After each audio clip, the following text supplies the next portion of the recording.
Anime with Adult Relationships Part 3. I'm going to cover everything from shorts to movies to series here, everything from really cute to kind of dark. So we're going to start with a really cute mini series, really short episodes. It's called Love is Like a Cocktail. This is the one you want when you're having a bad day. This is like the cute one you want when you want to be idealistic and you just want everything to be happy. It's adorable. It's about this woman. She works in a corporate office and her husband, and she gets tired from work, and so she'll like come home and he'll make her like a different cocktail. So it's kind of like the series Bartender but a romance.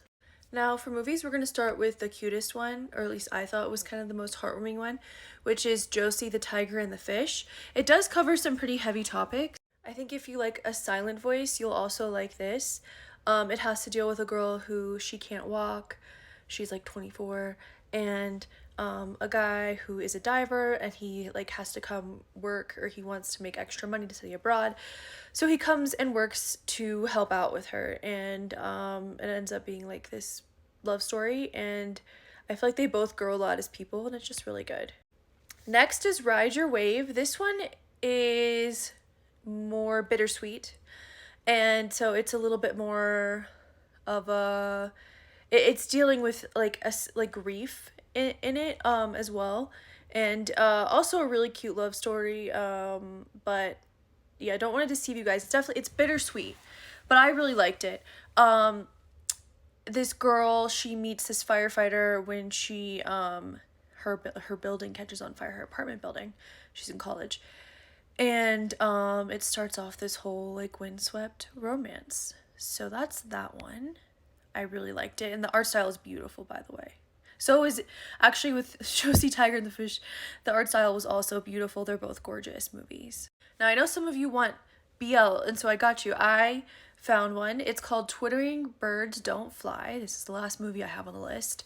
This is by far the most dark one. This is a very adult one. I would say it's probably like an ecchi, I would call it, honestly. It's really good. It's kind of like darker Banana Fish with the focus on the romance. And it has to do with this Yakuza boss and this guy that he hires, and the Yakuza boss is, known for being very closed off and what happens with their relationship. I really liked it. The only thing about that one is it does end on a bit of a cliffhanger. They are making the second movie, I think, but we don't know, or I couldn't find any information on when it's being released, so just know that going in. Now for traditional series, start off with sort of a more lighthearted office romance. You have My Tiny Senpai. This one is a little bit different than like Love is Hard for an Otaku or something, because it's more in the guy's perspective, and he has a crush on his like boss, and she's like really tiny and cute. So yeah, if you want something kind of like lighthearted and fluffy, I would go for that one. I'm gonna butcher this name, but the next one is called Nodame Contable. I haven't finished it yet, but it's just like a really fun romance. So if you want something kind of like, at least from what I've seen, like a fun comedic kind of time, but it's a little bit more mature, it's adults, then I recommend checking it out. It's about like pianists, so it's pretty cool, very unique, I think, from a lot of the other romance animes out there. And the main character, I find her pretty relatable.